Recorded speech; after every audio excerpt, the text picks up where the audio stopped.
Good morning. This is worksheet 2 of class 9. Roman number 1. Read the passage. కింద ఇచ్చిన ప్యాసేజ్ని comprehend it, understand చేసుకొని and answer the following questions. కింద ఇచ్చిన క్వశ్చన్స్ని answer చేయండి. They are fill in the blanks. Okay, ఈ అంశాన్ని అర్థం చేసుకొని ప్రశ్నలకు జవాబు రాయాలి. What is the biggest enemy of the environment? Let's go back. There are lots of problems, environmental problems, mainly because of pollution. It is the contamination of air, water and soil by different materials that interfere with human health and quality of life. చాలా environmental ప్రాబ్లమ్స్కి main ఏంటంటే pollution reason. Contamination అవ్వడం వల్ల, వాతావరణం contamination అవ్వడం వల్ల, ఏది air, water, soil contamination అవ్వడం వల్ల that interferes with human health and quality of life. So now tell me, what is the biggest enemy of environment? It is pollution. Then what are the causes of air pollution? They are asking what are the causes of air pollution. Air pollution అనే keyword ఎక్కడ ఉందో చూసుకొని దాని పక్కనకి వెళ్ళిపోండి. Air pollution second ప్యాసేజ్లో ఉంది, దాని పక్కన ఏముందో చూడండి. The emissions from industries and engines including cars are the biggest causes of air pollution. So you will write that same thing. Moving on to the next one.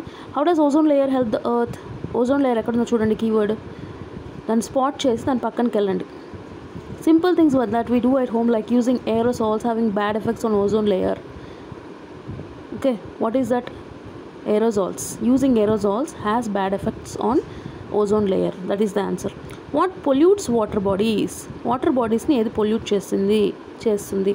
Pollute water bodies, రెండు పదాలు వెతకండి. Water polluted, మీకు next లైన్లో వచ్చింది చూడండి. Water polluted by ఏంటి? Domestic, municipal and industrial waste. So అక్కడే దాంట్లోనే మీ ఆన్సర్ దొరికిపోయింది. వాటర్ బాడీస్ని పొల్యూట్ చేసేది domestic, municipal and industrial wastes. You have to write it in the sentence form. Why do you think we should be environment friendly? మనమందరూ environment friendly ఎందుకు ఉండాలి? Environment friendly అనే ఫ్రేజ్ ఉన్న చోటుకి వెళ్ళిపోండి. లాస్ట్ లైన్లో ఉంది చూడండి, ఎన్విరాన్మెంటల్ ఫ్రెండ్లీ. దాని పక్కనే ఏముంది? It is up to us to stop damaging the environment. అంటే ఎన్విరాన్మెంట్ని డ్యామేజ్ చేయకోకుండా ఉండడం మన చేతుల్లో పని. ఎందుకు? ఎన్విరాన్మెంట్ పాడైపోతే అది ఎఫెక్ట్ మనపైనే ఉంటుంది, దాని ఎఫెక్ట్. కాబట్టి to become environmental friendly we have to stop damaging the environment. I think it's clear. Moving on to second Roman number. Complete the sentences with should or should not do to save the earth. Should or should not do అనే ఫ్రేజ్తో సెంటెన్స్ని complete చేయాలి. We dash burn trees. చెట్లను should burn ట్రీసా, should not burn ట్రీసా? Shouldn't అని కూడా అనొచ్చు దాన్ని. షుడెంట్ అని అంటుంటాం కామన్గా. Should burn trees is wrong. Okay, చెట్లను కాల్చకూడదు. We shouldn't burn trees. We dash walk or ride a bicycle to school. We should walk అనేది it's making sense. So we'll use we should walk. We dash leave the tap running. ట్యాప్ని వదిలేసేయాలా? Running tap అలాగే వదిలేసేయాలా? No, that's why we get shouldn't. We dash recycle waste paper. మొత్తం sentence చేయాల్సిన అవసరం లేదు, starting ఫ్రేజ్లోనే మీకు అర్థమైపోతుంది ఏంటన్నది. We dash recycle waste paper. We should recycle అంటే మళ్ళీ తిరిగి యూజ్ చేయడం. We should recycle waste paper. We dash use aerosols. We should use aerosols. Aerosols use చేయాలా or shouldn't use aerosols? Aerosols అంటే the minute particles that get released when we are using instruments or devices like cooler, air conditioner, refrigerator. ఇవన్నీ కూడా aerosols release చేస్తాయి. పైన ఇచ్చిన పారాగ్రాఫ్లో కూడా మీకు aerosols mention చేశారు. ఆ ఏరోసాల్స్ వల్లనే బ్యాడ్ ఎఫెక్ట్స్ ఓజోన్ పైన వస్తున్నాయని. So you shouldn't use aerosols. We dash use low energy light bulbs.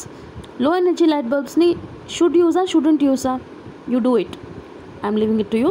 We dash drop litter in the streets. Litter అంటే వేస్ట్. ఆ వేస్ట్ని స్ట్రీట్స్లో పడేయాలా, లేదు పడేయకూడదా? షుడ్ డ్రాపా, షుడెంట్ డ్రాపా? Again it's a homework. Moving on to third roman number. Will see rearranging the words. ఈ ఇచ్చిన వర్డ్స్ని అరేంజ్మెంట్ అనేది కరెక్ట్ ఆర్డర్లో చేయాలి. Read the following lines. This is a story from China. A long time ago there lived an old woman in a hut in a forest. She was old and weak. Life was difficult for her. China నుండి ఒక story. చాలా ఏళ్ల క్రితం ఒక ముసలావిడ ఒక ఫారెస్ట్లో ఉండేవాళ్ళు, చాలా వీక్గా ఓల్డ్గా ఉండేవాళ్ళు, జీవితం గడపడం ఆమెకి టఫ్గా ఉండింది. Now let's see the words there. Stone a is this. Starting నేను చెప్పాను మీకు, starting of the sentence should be subject and then verb and then object. It can vary depending upon the other whatever aspect you are getting, but this is the basic structure. This అనేది స్టార్టింగ్లో వస్తుంది, capital T వస్తుంది దిస్లో. This is a stone. Stone తర్వాత full stop. Second sentence చూడండి. Old woman a there in lived and small hut. Old woman అనేది మీకు అక్కడ అర్థమైపోతుంది, దట్ ఈస్ ఏ సబ్జెక్ట్ అని. మీకు స్టార్టింగ్లో you will get the subject as there an old woman lived in a small hut. An old woman lived in a small, an old woman lived there in a small hut. So an old woman is the subject here, lived there in a small hut. Depending upon the sentence you have to frame it. Old woman lived in a small hut. ముసలావిడ హట్లో ఉన్నారు. So an అనేది ఎప్పుడు వస్తుందంటే మీకు vowels ముందర వచ్చే article అది, that is in an indefinite article.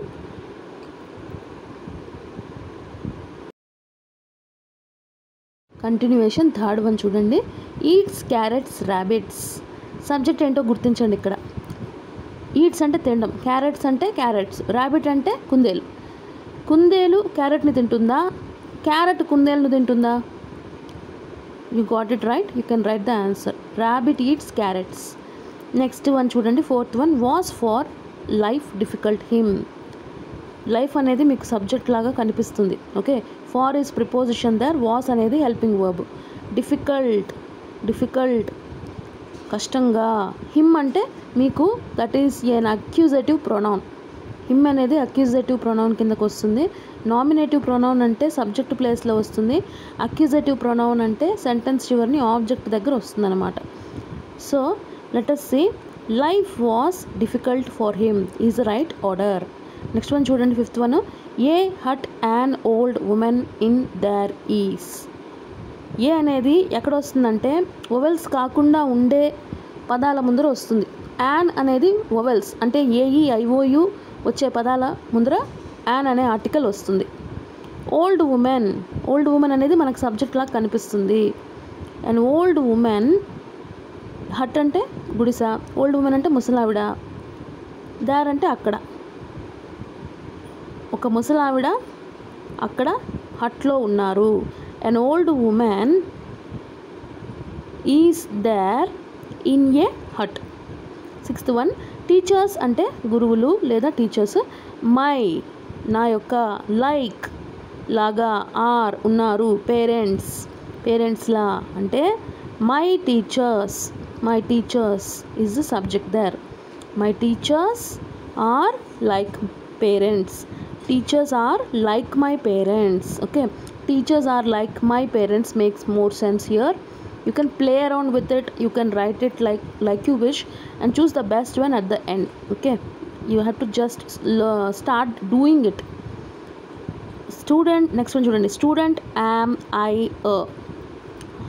I అనేది మీకు ప్రొనౌన్, స్టార్టింగ్లో వచ్చే ప్రొనౌన్ లాగా సబ్జెక్ట్ ప్రొనౌన్ లాగా అనిపిస్తుంది. సో ఐ తర్వాత వచ్చేది వర్బ్ అయి ఉండాలి. వర్బ్ ఏముంది అక్కడ, యామ్ ఉంది. తర్వాత స్టూడెంట్ మిగిలిపోకూడదు కదా ఏ, కాబట్టి ఏం చేస్తామంటే ఏని స్టూడెంట్ పక్కన పెడతాం. ఎయిత్ వన్ చూడండి. I'll repeat it once again. I am a student. Full stop రావాలి సెంటెన్స్ చివరిని. Paul my friend is. My friend is Paul.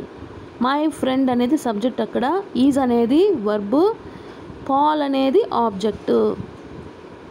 My friend is Paul. ఇప్పుడు చూడండి, ప్రిఫిక్సెస్ అండ్ సఫిక్సెస్. ప్రిఫిక్స్ అంటే root word ముందర వచ్చే పదాన్ని prefix అంటారు. Pre అంటే ముందర, ఫిక్స్ అంటే ఫిక్స్ అయి ఉండేది అంటే అతికించబడింది. సఫిక్స్, ప్రిఫిక్స్ కాదు సఫిక్స్. ఓకే, సఫిక్స్ అంటే ఆఫ్టర్ ద రూట్ వర్డ్ వచ్చేదాన్ని సఫిక్స్ అంటాం. ఇప్పుడు చూడండి, కరేజ్, డిస్కరేజ్, అక్కడ ఏ ఇవ్వలేదు కరేజ్లో. కరేజ్ ముందర వచ్చే పదం ఏంటంటే, ప్రిఫిక్స్ ఏంటంటే పదం కాదు, ప్రీఫిక్స్ ఏంటంటే డిస్కరేజ్. యాక్టివ్ ముందు వచ్చే ప్రీఫిక్స్ ఇన్యాక్టివ్. లీగల్ ముందు వచ్చేది ఐఎల్, ఎల్ ఇవ్వలేదు అక్కడ, ఐఎల్ఎల్ఈజిఏఎల్, ఐఎల్ఎల్ఈజిఏఎల్. ఓకే. ఏబుల్ ముందు వచ్చే ప్రీఫిక్స్ యుఎన్, అనేబుల్. బిలీవ్ ముందు వచ్చే ప్రీఫిక్స్ డిసేబుల్. ఇక్కడ ఏంటంటే గమ్మత్తు, ఈ పదాల ముందర ప్రిఫిక్స్ యాడ్ చేయడం వల్ల ఆ యొక్క పదాలకి ఆపోజిట్ వర్డ్స్ అనేవి ఫామ్ అయిపోతున్నది. కాబట్టి జస్ట్ ఆ ప్రిఫిక్సెస్ నేర్చుకోవడం వల్ల మీరు ఆ పదాలకి ఆపోజిట్ వర్డ్స్ నేర్చుకున్నట్టు అయిపోతుంది. ఓకేనా? అంటే ఆ పదాలకి మీరు కొత్త పదాలు ఆపోజిట్స్ నేర్చుకోవాల్సిన అవసరం ఉండదు. జస్ట్ ఏ ప్రిఫిక్స్ యాడ్ చేస్తే ఏ వర్డ్ వస్తుందని తెలుసుకుంటే సరిపోతుంది. సఫిక్స్. నెక్స్ట్ రూట్ వర్డ్ తర్వాత వచ్చే వర్డ్లెట్ అనుకోండి. రూట్ వర్డ్ తర్వాత వచ్చేదాన్ని సఫిక్స్ అంటున్నాం. Comes after root word. Pre అంటే ముందర, సఫిక్స్ అంటే ఆఫ్టర్. కింగ్ తీసుకోండి, కింగ్డమ్. రాజు అంటే కింగ్, కింగ్డమ్ అంటే రాజ్యం. రిచ్ అంటే వెల్దీ. రిచ్ తర్వాత ఎన్ని ఎస్ఎస్ యాడ్ చేస్తే రిచ్నెస్. ఓకే. బ్రేవ్ తర్వాత ఆర్వై యాడ్ చేస్తే బ్రేవరీ. ఫేమ్ అంటే famous, being famous. Okay. Fame అంటే కీర్తి. ఫేమ్కి ఓయుఎస్ యాడ్ చేస్తే ఫేమస్ అవుతుంది. ఓకే. ఫేమ్ అంటే కీర్తివంతులు. బాయ్ అంటే అబ్బాయి. బాయ్హుడ్ అంటే ఆ యొక్క కౌమార దశ, దాన్ని బాయ్హుడ్ అంటారు. ఇప్పుడు చూడండి, ఇక్కడ చిన్న సెంటెన్స్ని గమనించండి అమ్మా. Rani and her parrot. Complete the composition on Rani and her parrot using words from the box below. అక్కడ ఇచ్చిన వర్డ్స్ని యూస్ చేస్తూ రాణి ఇంకా ఆ ప్యారెట్, తన ప్యారెట్, రాణి ఇంకా ఆ అమ్మాయి యొక్క ప్యారెట్ గురించి ఇక్కడ కింద ఇచ్చిన సెంటెన్సెస్ని, అక్కడ ఇచ్చిన వర్డ్స్ని యూస్ చేస్తూ ఫిలప్ చేయండి. Raju and Rani are brother and. Raju అనేది అబ్బాయి, రాణి అనేది అమ్మాయి. Obviously are able to identify they are brother and sister. One day there gardener dash a parrot. There gardener ఏముంది చూడండి, సిస్టర్ కొట్టేసేయండి. ఏ వర్డ్ అయితే నోట్ చేశారో కింద రాశారో దాన్ని కొట్టేయండి వెంటనే. One day there gardener dash a parrot. There gardener caught a ప్యారెటా, కేమ్ ఏ ప్యారెటా, వాటర్ ఏ ప్యారెటా, కెప్టా, వింగ్సా, డ్రింకా, డోరా, ఫ్లూవా. ఏది కరెక్టో మీరే ఐడెంటిఫై చేయండి. ఒకవేళ మీకు రాలేదు అనుకుంటే నెక్స్ట్ దానికి స్కిప్ అయిపోండి, అక్కడే ఉండొద్దండి. ద ప్యారెట్ క్రైడ్ టెయిన్. Rani dash running. Rani came running. She dash the parrot in a cage. She kept the parrot in a cage. కాబట్టి మీకు అర్థమవుతుంది, ఇక్కడ గార్డనర్ అనేవాడు పట్టుకున్నాడు ప్యారెట్ని, caught a parrot. She dash the parrot అంటే kept the parrot in a cage. She put a piece of dash in the cage. She put a piece of ఏం పెట్టింది, కేజ్ లోపల యాపిల్ని పెట్టింది. ప్యారెట్ తినలేదు, parrot did not eat it. Rani gave dash to the parrot. Rani gave water to the parrot. She put a piece of apple. Piece of water అని అనలేం, ఎందుకంటే water పీసెస్లో రాదు. Rani gave water to the parrot. The parrot did not dash it. తాగలేదు parrot, ఆ వాటర్ని కూడా తాగలేదు. Drink. It flapped its dash. It flapped it's.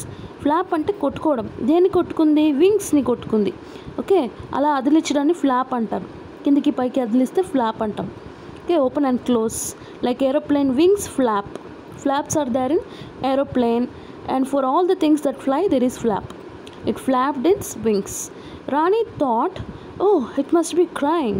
She opened the dash of the cage. కేజ్కి ఏముంటుంది, తలుపు ఉంటుంది. ఆ తలుపుని ఇంగ్లీష్లో ఏమంటారు, డోర్ అంటారు. కాబట్టి she open the door of the cage. The parrot dash away.